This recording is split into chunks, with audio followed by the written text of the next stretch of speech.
Israeli-based company called Amdocs that generates the computerized records and billing data for nearly every phone call made in America. As Carl Cameron reported, U.S. investigators digging into the 9/11 terrorist attacks fear that suspects may have been tipped off to what they were doing by information leaking out of Amdocs. In tonight's report, we learned that the concern about phone security extends to another company founded in Israel that provides the technology that the U.S. government uses for electronic eavesdropping. Here is Carl Cameron's third report. The company is Comverse Infosys, a subsidiary of an Israeli-run private telecommunications firm with offices throughout the U.S. It provides wiretapping equipment for law enforcement. Here's how wiretapping works in the U.S. Every time you make a call, it passes through the nation's elaborate network of switchers and routers run by the phone companies.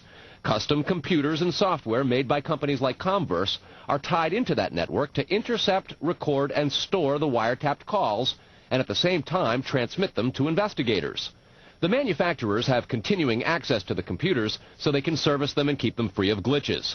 This process was authorized by the 1994 Communications Assistance for Law Enforcement Act, or CALEA. Senior government officials have now told Fox News that while CALEA made wiretapping easier, it has led to a system that is seriously vulnerable to compromise and may have undermined the whole wiretapping system. Indeed, Fox News has learned that Attorney General John Ashcroft and FBI Director Robert Mueller were both warned October 18th in a hand-delivered letter from 15 local, state, and federal law enforcement officials who complained that, quote, law enforcement's current electronic surveillance capabilities are less effective today than they were at the time CALEA was enacted. Comverse insists the equipment it installs is secure, but the complaint about this system is that the wiretap computer programs made by Comverse have in effect a back door through which wiretaps themselves can be intercepted by unauthorized parties.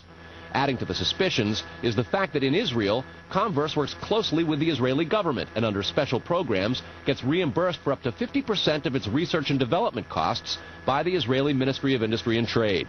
But investigators within the DEA, INS, and FBI have all told Fox News that to pursue or even suggest Israeli spying through Comverse is considered career suicide.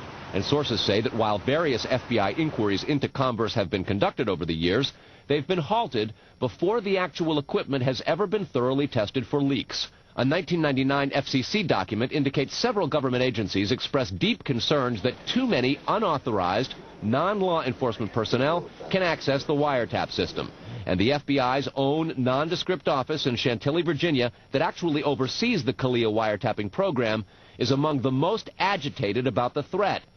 But there is a bitter turf war internally at FBI. It is the FBI's office in Quantico, Virginia, that has jurisdiction over awarding contracts and buying intercept equipment. And for years, they've thrown much of the business to Comverse. A handful of former U.S. law enforcement officials involved in awarding Comverse government contracts over the years now work for the company. Numerous sources say some of those individuals were asked to leave government service under what knowledgeable sources call troublesome circumstances that remain under administrative review within the Justice Department.